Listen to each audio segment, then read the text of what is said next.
إن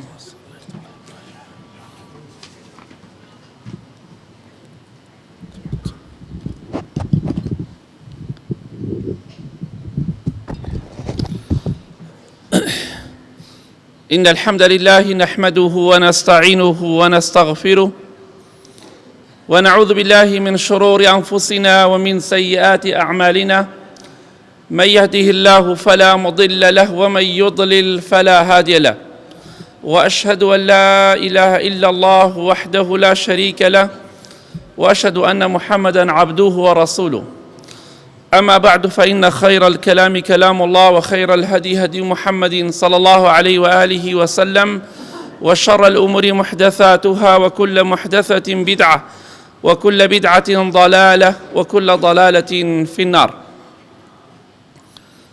خواهی گەورە لە قورآنی پیرۆزا دەفەرمێ فأصابتكم مصيبة الموت،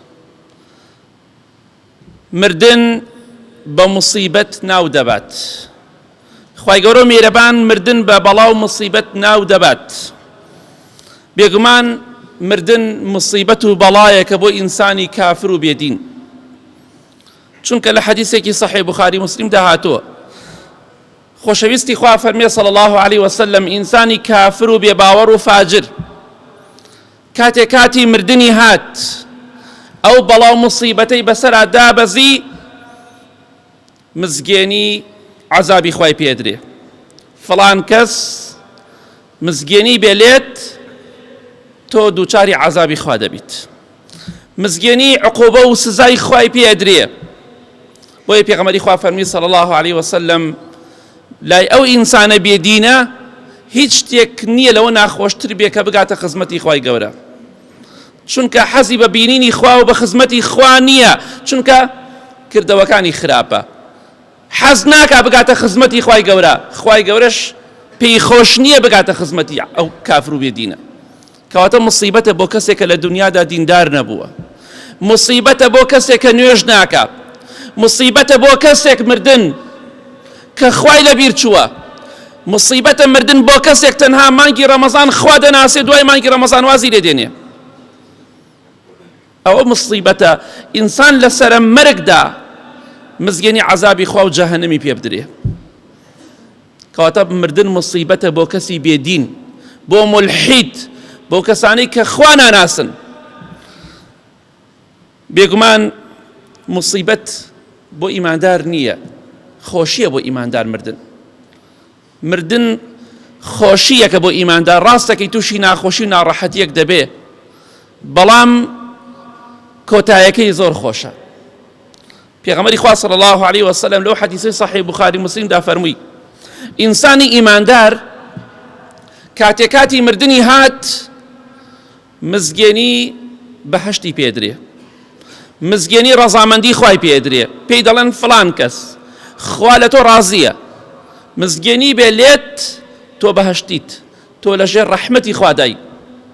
بۆیە دەفەرمێ پێغەمبەری خوا صلی الله عليه وسلم ئەو ئینسانە کە لەسەرە مەرگدایە مزگێنی بەهەشت و ڕەزامەندی خوای پێدراوە هیچ شتێک نییە بەلایەوە خۆشەویستتر بێ لەوەی کە بۆی دەڕوات کە گەیشتنە بە خزمەتی خوای گەورە.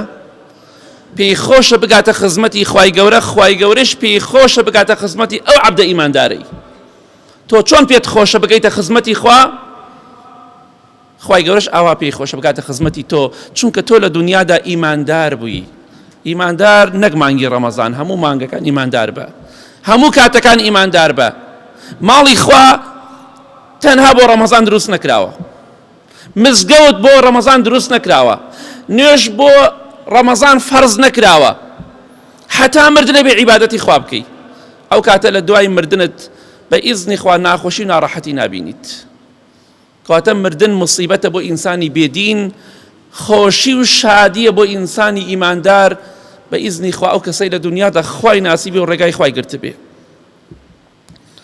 مردن مصیبەتە بۆ کەسێک لە دنیادا لەخوا غافڵ بوو بێ، لەخوا بێ ئاگا بوو بێ، لە قیامەت لە هەوڵدان بۆ قیامەت بێ ئاگا بوو بێ. لە حەدیثەکەی صحیح بوخاریە پێغەمبەری خوا دەفەرمێ صلی الله عليه وسلم کاتێک کە جەنازەیەک دائەنرێ، جەنازەیەک ڕۆژێک دێ هەمومان دەبینە جەنازە، بەڵام ئایا چیمان بۆ ئەو ڕۆژە سەختە ئامادە کردو؟ خۆشەویستی خوا فەرمی صلی الله علیه وسلم کاتێک کە جەنازە دانرێ دوای ئەوەی خەڵکی دەیخەنە سەر شانیان دەیبەن بۆ گۆڕستان، کاتێک کە هەڵی دەگرن پێغەمبەری خوا فەرمی صلی الله علیه وسلم ئەگەر کەسێکی چاک نەبوو بێ فإن كانت غير صالحة، ئەگەر کەسێکی چاک و دیندار و چاک نەبوو بێ لە دنیادا، خاوەنی ئەو جەنازەیە کەسێکی ڕوولەخوا نەبوو بێ لە دنیادا، پێغەمبەری خوا فەرمی صلی الله علیه وسلم یەک هاوارێک دەکات، هاوارێکی لێ هەڵدەسێ بەستە نات جنۆکە و ئادەمیزاد گوێ لە دەنگی نییە، هاوار دەکا ئەو جەنازەیە کە هەڵگیراوە بەسەر شانی خەڵکەوەیە. خۆشەویستی خوا فەرمی صلی الله علیه وسلم هاوار و گریانی ئەو پەشیمانی ئەو جەنازەیە کە لە دنیادا ساڵح و چاک نەبووە، هەموو کەسێک گوێ لە دەنگێتی ئیلا جنۆکە و ئادەمیزاد نەبێ. بۆچی؟ چونکە ئەگەر ئەوانیش گویان لەو دەنگە بێ دەبورێنەوە، تەحملی ناکەن. بۆیە هەزارەها و ملیۆنەها جەنازە هەیە بەسەر شانی خەڵکەوەیە هاوارەکات، ئەی هاوار بۆ کوێم دەبەن؟ خۆی دەزانێ کوردوەتەنی ئیشی پیسە، خۆی دەزانێت چی کردووە، دەزانێت لە دنیادا چی کردووە، بۆیە هاوار دەکات، دەڵێ ئەی هاوار وەیل بۆ من، تیاچون بۆ من، بۆ کوێم دەبەن؟ بۆ کوێ دەبەن؟ وەڵا بۆ جەهەنم دەتبەن، بۆ غەزەبی خوا دەتبەن، بۆ ئەو شوێنە دەتبەن کە بەڕاستی خۆت بۆ ئامادە نەکردووە. کەواتە مصیبەتە بۆ ئینسانێک کە لە دنیادا چاک نەبووە، کە لە دنیادا خواناس نەبووە، حتا مرد نوێژی نەکرد، حتا مرد سافیرە بوو، حتا مرد ڕێگای خوای نەگرت. ئەو کەسانە بەڕاستی لە دوای مردنیان هێشتا بە خاک نەسپێراون، هاوار و واوەیلا و شیوەنیان لێ دروستە بێت، بەڵام تازە گەڕانەوە نەما. مردن مصیبەت نییە بۆ ئینسانی ئیماندار، خۆشی و شادیە. بۆ کێ خۆشی و شادیە؟ بۆ کەسێک کە خۆی بۆ مردن و دوای مردن ئامادە کردووە. پێغەمبەری خوا فەرمیێ صلی الله علیه وسلم کاتێک کە ئینسانی ئیماندار جەنازەکەی دانرا و خراوە سەر شانی خەڵکی، دەفەرمێ کاتێک کە پیا و جەنازەکە هەڵدەگرن، ئەگەر کەسێکی چاک بوو بێ فإن كانت صالحة، ئەگەر چاک بوو بێ ئەو مردووە کەسێکی چاک و دیندار بوو بێ، چاکەکار بوو بێ لە دنیادا، ئەڵێ قەدیمونی قەدیمونی، پێشم خەن پێشم خەن، دەی زوو بە خاکم بسپێرن. کەواتە مصیبەت نییە، خۆشیە، چونکە دەزانێت چی پێوتراوە، چونکە دەزانێ هەتا چاو بڕکە مەلائیکە دانیشتۆ بە چواردەوریا لە کاتی ڕۆحکێشانە مزگێنی بەهەشت و ڕەزامەندی خۆیان پێداوە، دەڵێ پێشم خەن پێشم خەن، زوو بمبەن، زوو بە خاکم بسپێرن، چونکە خۆشیکی زۆر زۆر لە پێشێتی. جا خۆزگەم بۆ کەسەی ئەو قسەیە دەکات، دەڵێ قەدیمونی قەدیمونی، پێشم خەن پێشم خەن. ئالەو ڕۆژە بێکەسێدا خەڵکی بەدەور تا دەگری، تۆش دەڵێ پێشم خەن. ئەوەشی خراپەکار بوو بێ خەڵکی بەدەوریا دەگری، دەڵێ ئەی هاوار من بۆ کوێ دەبن؟ جا بۆیە هەڵی بژێرە، کامیانت دەوێ؟ کام مردنت دەوێ؟ سەر بەرزی یا سەر شۆڕی؟ کام مردنت دەوێ؟ مزگێنی بەهەشت یا مزگێنی جەهەنم؟ کام مردنت دەوێ؟ مزگێنی ڕەزامەندی خوا یا مزگێنی غەزەب و تووڕەیی خوا؟ ئەمڕۆ هەڵی بژێرە بە کردەوەکانت، بەوە نابێ بڵێ دڵم پاکە. کێ دڵی لە پێغەمبەران پاکترە سەلامی خوایان لەسەر، حتا مردن عیبادەتی خوایان کرد؟ کێ دڵی لە سەحابە پاکترە ڕەزای خوایان لەبێ، حتا مردن عیبادەتی خوایان کرد؟ بۆ تۆ لەوان مبارەکتری، تۆ لەوان پاکتری، هیچ کەسێک حەدی نییە. یا ڕەبی خوایە لە گوناهەکانمان خۆش بی، ئاخرمان بەخێر بگێڕی یا ڕەب العالەمین، لەو کەسانەمان بگێڕی لە دوای مردنمان مزگێنی بەهەشتمان پێ بدرێ یا ڕەب العالەمین.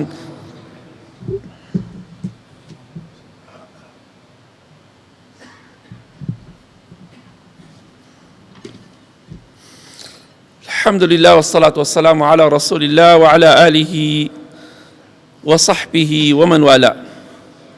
مردن مصيبته بۆ کەسێک کە لە دنیادا نوێژ و ڕۆژ و عیبادەت و خێر و چاکی بۆ قیامەتی خۆی پێش نەخستووە. بەڕاستی مردن مصیبەتێک گەورەی بۆ کەسانە. لە حەدیثێکی صحیح داهاتوە پێغەمبەری خوا دەفەرمێ صلی الله علیه وسلم کاتێ ئینسانی تاوانبار و خراپەکار کاتێکە لەناو گۆڕدایە فيأتيه آت قبيح الوجه قبيح الثياب منتن الريح کاتێک دەزانێ یەکلا بۆتەوە کە ئەم کەسە جەهەنمیە پەنا بخوا تەواو زمانی لاڵ بوو نەیتوانی جوابی سێ پرسیارەکەی ناوگۆڕ بداتەوە چونکە لە دنیادا چاکەی پێش نەخست چونکە خوای لەبیر چوو خوای گەورەیش وازی لێ دەهێنێت خۆشەویستی خوا فەرمی صلی الله علیه وسلم کەسێک دێ بۆ لای لەسەر شکل و شێوەی مرۆڤێکە ئەگەر پیاو بێ لەسەر شکل و شێوەی پیاوێ دێ بۆ لای ئەگەر ئافرەت بێ لەسەر شکل و شێوەی ئافرەتێ دێ بۆ لای بەڵام ئەو کەسێک کە دێ بۆ لای ئەو ئینسانە خراپەکارە دەموچاوی زۆر ترسناکە زۆر ناشرینە دەموچاوێکی ترسناکی هەیە پەنا بخوا جلێکی زۆر ناشرین و ترسناکی لەبەردایە پیس ناشرین ترسناک بۆنی زۆر پیسە بۆنێکی زۆر خراپی لێ دێ سبحان الله سێ مواسەفاتەکە دەموچاو ناشرین ترسناک جلی ناشرین و قێزەون بۆنێکی زۆر خراپی لێ دێ بۆگەنی کردووە دەڵێ مزگێنی بێلێت بەوەی کە پێت ناخۆشە ئەوەی کە پێت خۆش نییە مزگێنی بۆ ئەوە بۆ تۆی بەس هەر شتێک حەزت پێی نییە مزگێنی بێ خوا ئەوەت پێدات دەڵێ تۆ کێی وەڵڵا دەموچاوی شەڕە تۆ کەسێکی زۆر ناشرین و قێزەون دیاری تۆ کێی ئەڵێ من کردەوە خراپەکانتم ئەنە عەمەلوکە الخەبیث من کردەوە خراپەکانی تۆم لە دنیادا من نوێژ نەکردنەکەی تۆم من زیناکەی تۆم من خوێن ڕشتنەکەی تۆم من ڕیبا خواردنەکەی تۆم من غەش و خیانەتەکەی تۆم من ئەو هەموو تاوانم کە لە دنیادا ئەنجامتدا بە ئافرەت دەڵێ من سافینەکەی تۆم من ناپۆشتەیەکەی تۆم دەڵێ بەڕاستی زۆر ناشرینی زۆر ترسناکی ئەڵێ من کردەوە خراپەکانی تۆم کەواتە هەوڵ بدە ئەوە مصیبەتە مردن بۆ ئەو کەسانە مصیبەتە کە لە دنیادا چاکیان پێش نەخست بەڵام مردن مصیبەت نییە بۆ کەسێک کە لە دنیادا چاکەی پێش خستەوە بە قیامەتی لە حەدیثە صحیحەکەدا پێغەمبەری خوا فەرمی صلی الله علیه وسلم دوای ئەوە کە ئینسان پرسیارەکانی ناوگۆڕی جواب دایەوە سەرکەوتوو بوو ناجح بوو خوا ئێگیان لەو کەسانەمان بگێڕی یا ڕەبی ئامین پێغەمبەری خوا فەرمی صلی الله علیه وسلم ئەو ئینسانە کە ڕزگاری بۆ لە عەزابی قەبر کەسێ دێ بۆ لای دەموچاوێ جوانی هەیە دەموچاوێکی جوانە جلێکی پاک و جوانی لەبەردایە پاک و خاوێن بۆنێکی زۆر خۆشی لێ دێ بە پێچەوانی کەسی بێدین و خراپەکارەوە دەموچاوی جوان جلو بەرگی جوان بۆنی خۆش دەڵێ مزگێنی بێلێت ئەی مردووەکە ئەی فڵان کەس مزگێنی بێت لێت بەوەی کە پێت خۆشە حەزت لە چییە پێت بەخشرێ چیت ئەوێ لە خزمەتایە ئەڵێ دەموچاوی جوانە تۆ کێی ئەڵێ من ئەنە عەمەلوکە الصالح من چاکەکانی تۆم لە دنیادا من نوێژەکانی تۆم ڕۆژوەکانی تۆم زەکاتەکان کە دەرت کردووە من خێر و سەدەقەکانی تۆم من قورئان خوێندنەکەی تۆم من زیکرەکەی تۆم من خێر و چاکەکانی تۆم خوای گەورە منی کردوتە سەر شکڵ و شێوەی مرۆڤێک بۆی بێم لەگەڵ تۆدا مەتا قیامەت بۆی دڵت خۆش بێت بەڵێ دەڵێ من کردەوە چاکەکانی تۆم کەواتە پێت خۆشە لە دوای مردنە دڵخۆش بی هاوڕێکەت کردەوە چاکەکانت بێ چونکە بەخوا دایکت باوکت خوشکت برات خێزانت کچت کوڕت هیچ کەسێ لەگەڵتا نایە بۆ ناو گۆڕەکەت ئەوەی کە دێ بۆ ناو گۆڕەکەت تەنها چاکەکانتە و خراپەکانتە ئەوە هاوڕێی تۆیە بۆ دوای مردنت بۆ ساحەی مەحشەر بۆ پردی سیرات بۆ محاسەبە بۆ هەموو شوێنەکان هاوڕێکەت چاکە و خراپەیە جا بۆی هەڵی بژێرە بێگومان مردن مصیبەتە بۆ کەسێک کە خۆی بۆ دوای مردن ئامادە نەکردووە و ناتوانێت جوابی مەلایکە بداتەوە پەنا بەخوای گەورە ئەو کەسەی کە زمانی لاڵ دەبێ ناتوانێ بڵێ ئەڵڵا پەروەردگارمە ناتوانێ بڵێ ئیسلام دینمە محەممەد پێغەمبەرمە صلی الله علیه وسلم بێگومان مصیبەتێک گەورەیە بۆ کەسە. کاتێککە ئەو ئینسانە پەنا بەخوای گەورە جوابی مەلایکەی پێ نادوێت ناو گۆڕدا لە سێ پرسیارەکە ساقط دەبێ و ناجح نابێ دەکەوێ. پێغەمبەری خوا فەرمێ صلی الله علیه وسلم لە ئاسمانەوە بانگدەرێک بانگی دەکا کە خوای گەورەیە، واتە هەموو مردوویەک دوای ئەوەی کە نەیتوانی جوابی مەلایکە بداتەوە لە ئاسمانەوە خوای گەورە بانگێک دەکات دەفەرمێ ئەن کەذەب عەبدی، عەبدەکەی من درۆی کرد چونکە لە دنیادا ڕێگای خوای نەگرت، چونکە نەیتوانی جوابی سێ پرسیارەکەی ناوگۆڕ بداتەوە. ئەمە مصیبەتە. جا هەر خوا مەناسە، هەر جاتی خوا بکە، ڕۆژێک دێت باجی هەموو تاوانەکان و بێدینەکانت ئەدەی، هەر زینا بکە، هەر خراپەکاری بکە، وەڵا ڕۆژێک دێت شەرمەزاری دنیا و قیامەت دەکا خوای گەورە ئەگەر لەسەری ببریت و تۆبە نەکی. ئەو لوت بەرزی خوای گەورە بە ئاگری جەهەنەم دەیشکێنێ. بەڵێ خوای گەورە بانگێک دەکات دەفەرمێ عەبدەکەی من درۆی کرد، ڕاستی نەکرد، بۆیە فەرشی ئاگری بۆ ڕاخەن، فەرشی ئاگر وەرە بهێنە بەرچاوی خۆت لە شوێنەکە بەنزینێک بڕژێنەوە ئەمجا ئاگرێکی تێبەردە، ئەو کاتە زانی فەرشی ئاگر یعنی چی. جا ئەوە لە چاو جەهەنەمە هیچ نییە، هیچ نییە. پەنا بەخوای گەورە فەرشی ئاگری بۆ ڕاخەن، جلوبەرگی ئاگرینی لەبەرکەن، دەرگایەکیشی لە جەهەنەمەوە بۆ بکەن و با هەڵا و ناخۆشی بۆنی جەهەنەم بێ بەسەریدا، چونکە لە دنیادا نەیتوانی شوێنی پەیامی خوا بکەوێ. پێت خۆشە لە دوای مردنت فەرشەکەت ئاگر بێ، جلوبەرگەکەت ئاگر بێ و نەشمری بۆن و کێم و زوخاوی جەهەنەم هەمووی بێ بەسەر تا ئەو بۆنە پیسە پەنا بەخوای گەورە. پێت خۆشە؟ نەخێر، پێت خۆش نییە، دەبی سەلمێنە، ڕێگای خوا بگرە. جلوبەرگی شەرعی لەبەر کە خوشکی بەڕێزن با خەڵکی پێت بڵێ پیرێژن، ئەوە شەیتانە و قسانت بۆ دەکا، شوێن کەوتوانی شەیتانە. جلی جوان لەبەرکە، جلی شەرعی لەبەرکە، نوێژ بکە، ڕێگای خوا بگرە، پانتۆڵە پێ مەبە، با بە لەعنەتی خوا نەکەوی خوشکی بەڕێزم، ڕێگای خوا بگرە بۆی فەرشەکەت جلوبەرگەکەت ئاگر نەبێ لە ناو گۆڕدا پێش قیامەتت، پێش ئەوەی کە بڕۆیتە جەهەنەمیش و پەنا بەخوای گەورە. کەواتە مصیبەتە مردن بۆ کەسێک کە ڕێگای خوای نەگرت بێت، چونکە فەرشی ئاگری بۆ ڕائەخەن، جلوبەرگی ئاگرینی لەبەر دەکەن. بەڵام مردن مصیبەت نییە بۆ کەسێک کە لە دنیادا چاکەی پێشخستووە. هەر ئەوەندەی پێغەمبەری خوا فەرمێ صلی الله علیه وسلم ئینسان سێ پرسیارەکەی ناوگۆڕی جوابدایەوە، خوای گەورە بانگی دەکا لە ئاسمانەوە دەفەرمی ئەن صەدەق عەبدی، عەبدەکەی من ڕاستی کرد، عەبدەکەی من ڕاستی کرد. ئەڵڵا پەروەردگارێتی ڕاستی کرد، ئیسلام دینی بوو، ڕاستی کرد محەممەد پێغەمبەری بوو صلی الله علیه وسلم، پێشەوای بوو، قدوەی بوو، مامۆستای بوو، ڕاستی کرد. دەی فەرشی لە بەهەشتەوە بۆ ڕابخەن، نەک لە ئاگری جەهەنەمەوە پەنا بەخوا، بەڵکو لە بەهەشتەوە. دەی جلوبەرگی ئەهلی بەهەشتی لەبەر بکەن، دەرگاشی لە بەهەشتەوە بۆ بکەن و با بۆنی خۆشی بەهەشت بێ بەسەریدا، کە لە حەدیث هاتۆ 500 ساڵ ڕێگا ببڕی چەندێ دەڕوا، ئەوەندە بۆنی بەهەشت دەڕوا. یا ڕەبی خوای لەو بۆ نەخۆشە بێ بەشمان نەکەی. جا لەو غەریبێدا تۆ فەرشی بەهەشت بۆ ڕاخرێ، هەر ئەوەندەی هێشتا خەڵکی بە تەواوەتی نەگەڕاوەتەوە، مەسیر و سەرنجامی تۆ هەموو یەکلا دەبێتەوە. پێشەوەی خەڵکی بگاتە ماڵ، یا فەرشی ئاگر بۆ ڕادەخرێ، یا فەرشی بەهەشت بۆ ڕادەخرێ، یا جلوبەرگی ئاگرین لەبەر دەکرێ، یا جلوبەرگی بەهەشتت لەبەر دەکرێ پێش ئەوەی خەڵکی بگەڕێتەوە بە تەواوەتی.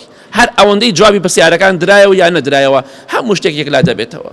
دوای چەند دقەیەک هێشتا لەوانەیە خەڵکی سوار سیارەکان نەبوو بێت، هەڵی بژێرە بۆ خۆت، کامیانت دەوێ؟ چەند خۆشە بەیانیان و ئێواران جێگای خۆت لە بەهەشتا پیشان بدەن ناو گۆڕەکەتدا. لە کۆتاییدا دەڵێم ئەو کەسانی کە مانگی ڕەمەزان هاتوونە بۆ مزگەوت دوای مانگی ڕەمەزان خواتان لەبیر نەچێ، بۆی خوای گەورەش تۆڵەتان لێ نەکاتەوە. وعتان بەخوا داوە ئیاکە نەعبود، عیبادەت تەنها بۆ تۆ دەکەم خوایە گیان، بەردەوام بە لەسەر وعدەی خۆت، وعدە خلاف مەبە، لەگەڵ خوادا ڕازگۆ بە، بإذن خوا لە دنیا و قیامەت دڵخۆش دەبیت.